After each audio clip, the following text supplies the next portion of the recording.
Aqui juntinho para mais um Crescendo em Comunhão. E eu já quero convidar você que ainda não faz parte da família Desterro Vitoriosa, venha fazer parte dessa família maravilhosa. E você também que ainda não se inscreveu no nosso canal, se inscreva aqui no nosso canal e também venha conferir o nosso chat, é isso mesmo, o nosso chat que está aqui embaixo para você estar acompanhando. Estará conosco aqui o diácono Chiquinho, isso mesmo. O diácono Chiquinho vai estar falando sobre um tema muito especial, que é sobre diáconos permanentes. E chegou o momento da nossa entrevista, e eu vou falar hoje aqui com um convidado muito especial, muito especial. Ele que é presidente da CND, Comissão Nacional dos Diáconos do Brasil, é isso mesmo. Hoje eu entrevisto o diácono Francisco Salvador Pontes Filho, mais conhecido carinhosamente como Chiquinho, ele que é aqui da cidade de Manaus, Amazonas. Bom dia, Chiquinho. Bom dia, Bruce. Que prazer poder estar conversando com vocês sobre diaconato permanente no Brasil, né? Isso me honra muito e eu já agradeço até pela essa oportunidade muito interessante que vocês estão disponibilizando para todos os diáconos no Brasil através da minha pessoa. E olha só, diácono, eu gostaria que o senhor falasse para nós um pouco sobre o seu trabalho. Como que é essa Comissão Nacional dos Diáconos do Brasil? Então, a Comissão Nacional dos Diáconos no Brasil, a nossa CND Brasil, ela é um organismo da igreja. Então, ela é um órgão de aglutinação dos diáconos, de fraternidade dos diáconos. Ela visa dar essa articulação dos diáconos em todo o Brasil. Então, nós somos em 3 níveis. Nós somos o nível nacional, o nível regional e o nível diocesanos, né? Então, a comissão ela tem essa finalidade de agregar tudo isso. Muito bem. E eu tenho a primeira pergunta nossa, é o seguinte. O que é o diácono? E qual a sua função dentro da Igreja Católica? O diácono permanente, ele é primeiro um homem casado, né? Então, ele é um ministro ordenado. Ele recebe o sacramento da ordem no grau do diaconato permanente. Ele participa deste sacramento juntamente com o presbítero e juntamente com os bispos. Então, ele forma o sacramento da ordem, né? Primeiro grau, segundo grau e terceiro grau. Não é que seja, por exemplo, um ministério mais importante do que o outro, não. São funções diferentes que se complementam. Então, os diáconos, eles estão exatamente nesse serviço da igreja. Muito bem. Diácono, e qual que é a importância do diácono na igreja no tempo de hoje, nesse tempo que nós vivemos hoje? Veja bem, eu gosto sempre de frisar isto, porque os diáconos permanentes, eles têm de fato hoje uma importância muito grande, eu diria assim, porque eles estão realizando o seu serviço em vários lugares, em várias paróquias, enfim, onde você imaginar, 6.000 diáconos espalhados pelo Brasil afora, têm função, estão provisionados, estão trabalhando muito, graças a Deus. E eu sempre digo assim, você imagina quantas pregações os diáconos estão fazendo, quantos batizados os diáconos estão sendo realizados, quantos matrimônios também estão sendo assistidos pelos diáconos permanentes no Brasil, quantas celebrações da palavra, você imagina no país inteiro, com essa nossa carência de sacerdote, de presbítero, que possam celebrar a Eucaristia. Então, veja que quantos diáconos, 6.000 diáconos espalhados por esse Brasil afora, estão procurando de forma a exercer o ministério, levando a palavra de Deus a muita gente que não tem acesso à celebração eucarística aos domingos, principalmente. Também, o diácono participa da celebração da Eucaristia, também proclamando o Evangelho, também fazendo as homilias, ele preserva e distribui a Eucaristia, então ele leva a Eucaristia aos doentes, né, aos moribundos. Quantos aconselhamentos, quantas bênçãos bênção com os santíssimos, os rituais dos funerais, né? Quanta assistência diáconos no Brasil estão dando nessa dimensão de assistir as famílias nesse momento de dor. Então, tudo isso é função e serviço diaconal. Quantas obras sociais estão sendo assistidas também por diáconos, e muitos diáconos estão à frente dessas obras sociais, né? Visita aos enfermos, enfim, os presídios, é muita coisa, é uma gama de serviços que os diáconos permanentes, graças a Deus, estão hoje dando essa contribuição para a igreja no Brasil. Olha só, diácono, segundo a nossa história, no Concílio Vaticano II, os diáconos foi extinto. Por que isso aconteceu nesse período? Eu diria assim que não é que seja que o ministério foi extinto, Bruce, é que ele ficou esquecido um tempo, bastante tempo, por algumas dificuldades que a gente vai elencar algumas aqui. Como nós sabemos, os diáconos, no início da igreja, lá pelo século III, IV, mais ou menos, até o século V, eles tinham um grande poder. Então, eles administravam o patrimônio da igreja. Então, isso gerou muitos conflitos, muitas tensões, muitas reclamações. Então, esse é um ponto, né? No segundo ponto, é que nós vamos ver que os diáconos eles estavam mais na liturgia, mais no altar, do que, de fato, naquilo que era a essência do seu ministério, que é a caridade. Então, o ministério foi instituído para servir aos necessitados, servir aos pobres. Então, havia um certo desvirtuamento da vocação. Então, os diáconos estavam muito no altar, né, nas celebrações, e esquecendo aquilo que era mais importante, que era a caridade. Depois, um outro aspecto importante é que com a morte de um bispo, ou a aposentadoria de um bispo, também os diáconos eles eram eleitos para essas funções. Então, muitos diáconos foram eleitos bispos, né, na igreja antiga. Então, tudo isso também gerou um certo conflito. Depois, nós vamos ver também que na Idade Média surgiram os mosteiros, os monastérios. Então, esses mosteiros, esses monastérios, eles, de fato, começaram também a trabalhar nessa dimensão da caridade. Então, era muito forte. Depois, também, outros institutos leigos também foram criados nessa época, exatamente para trabalhar na assistência aos irmãos, na dimensão da caridade. Então, tudo isso em tudo isso, a gente pode ver assim um esvaziamento do ministério. Então, não é que o ministério acabou, não é que o ministério morreu, porque as coisas divinas não morrem, elas permanecem. Então, e depois também vem um processo onde todo mundo dizia, se o padre pode fazer tudo, para que diácono? Então, o diaconato ficou apenas como uma etapa, né? Um ministério transitório para aquele que vai se tornar presbítero, que vai se tornar padre. Por isso que tem o diaconato permanente e o diaconato transitório. Então, essas colocações que te faço, com certeza, contribuíram para que o diaconato ficasse aí esquecido por séculos. Muito bem, muito bem. Eu posso dizer assim, diácono Chiquinho, qual é o desafio do diácono na igreja e na sociedade moderna? Veja bem, são tantos desafios, são muitos desafios. Nós temos um ministério que tem 60 anos de restauração. Ainda é muito pouco para se estabelecer, muito pouco. Mas aos poucos a gente vai galgando esses espaços e aí nós vamos estabelecendo também uma identidade da vocação diaconal. Porque a vocação diaconal, a identidade nossa não está no fazer, mas está no ser, naquilo que somos, né? Então, eu te digo que, de fato, existem muitos desafios. Mas um desafio que eu gostaria de colocar é a questão da formação.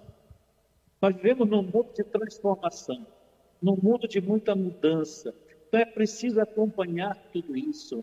Então, como é que nós queremos formar os nossos diáconos? Qual é, de fato, o que é que a gente pode oferecer a ele para que ele possa se tornar, de fato, um ministro conhecedor das coisas para enfrentar todas essas mudanças, todas essas transformações que o mundo passa? Então, precisa, de fato, uma formação muito boa, uma formação de qualidade, para que ele possa, então, dar a sua contribuição dentro deste mundo que a gente está vendo, que não é fácil, é difícil, que muda constantemente e vai continuar mudando. Então, nós precisamos acompanhar. Como acompanhar é que é o grande desafio. Muito bem. E olha só que interessante. Nessa última sexta-feira, aqui na nossa paróquia, 2 diáconos foi ordenado. E acaba de chegar uma pergunta para nós aqui, ó. Uma pergunta que também até a minha dúvida. Ó, qual é a diferença entre um diácono e um padre? Veja bem, vamos dar uma diferença assim, bem práticas, porque as questões teológicas levariam muito tempo para a gente abordar. Mas, por exemplo, o presbítero ele pode celebrar a Eucaristia, o diácono não pode celebrar a Eucaristia. O presbítero ele pode exercer o sacramento da confissão, o diácono não pode. Também, a unção dos enfermos, por exemplo, a unção dos enfermos é apenas para o ministério de presbítero, não para o ministério do diácono. Então, são essas diferenças. Mas uma diferença também que é muito importante, o diácono ele não é ordenado para o sacerdócio. Ele é ordenado para o serviço da igreja. Então, isso é uma coisa muito distinta. Então, quando a gente compreende isso, quando a gente tem consciência disso, a gente evita muita coisa, inclusive os conflitos, as confusões, os problemas. Então, cada um na sua área, cada um no seu ministério. Então, cada um, porque isso tudo se complementa, né? Então, é o serviço que marca, de fato, a vocação do diácono permanente. Diácono Chiquinho, e qual é o tempo para essa formação, para chegar ao diaconato? Tá. Nós temos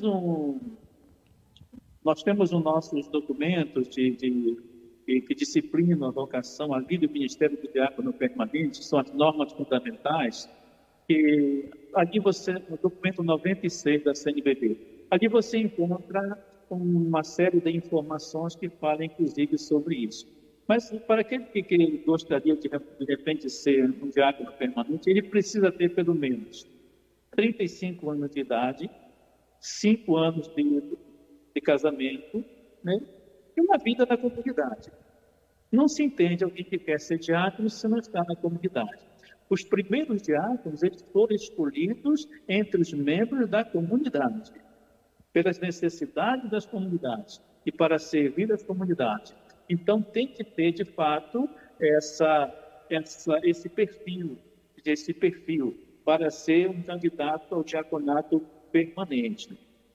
E o processo de formação, geralmente, ele se dá em 4 a 5 anos. São 4 anos de teologia e também um ano propedêutico. O ano propedêutico é o ano do discernimento. Conhecer um pouco a vocação, de saber o que de fato é isso, né? E procurar engajar a família nesse processo, exatamente para que a família conheça também, participe também dessa decisão do candidato, para que mais tarde isso não possa refletir de forma negativa. Então, a família tem que acompanhar também esse processo. Muito bem.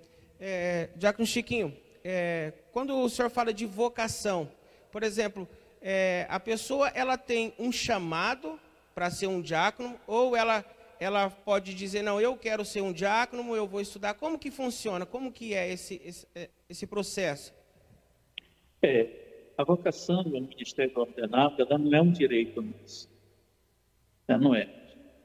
Então, ela é um chamado de Deus. Então, se você se sente chamado e quer fazer uma experiência, eu acho que isso é importante. Converse com o seu pároco, com o seu presbítero, com o seu confessor, enfim, alguém que trabalha na orientação espiritual, para discernir um pouco sobre essa vocação. E aí você vai dando os passos dentro da paróquia e juntamente com a comunidade precisa estar a par de tudo isso, né? Então, sempre levando em mente que é um chamado, não é um direito nosso. Muito bem. E para ir finalizando a nossa entrevista hoje, chegou uma outra pergunta aqui, que eu acho uma pergunta muito interessante, é a respeito do diácono e a família. Olha só, sabemos que para disponibilizar o tempo para a missão, para um padre, ele tem todo esse tempo. Agora, para um diácono, como que ele pode assim se dedicar à missão, sabendo que ele tem que conciliar também, principalmente a família, né, e o trabalho? É aquilo que eu dizia para você anteriormente, né? Quando você envolve a família no processo de formação do diácono permanente, fica mais fácil de compreender as ausências do esposo de casa. Fica mais fácil. Agora, as esposas dos diáconos também elas exercem funções nas comunidades. Então, por isso que esse chamado, quando ele já acontece como diácono exercendo o ministério na comunidade. Então, isso já facilita um pouco. Agora, o que é importante também é manter o equilíbrio, equilibrar as coisas.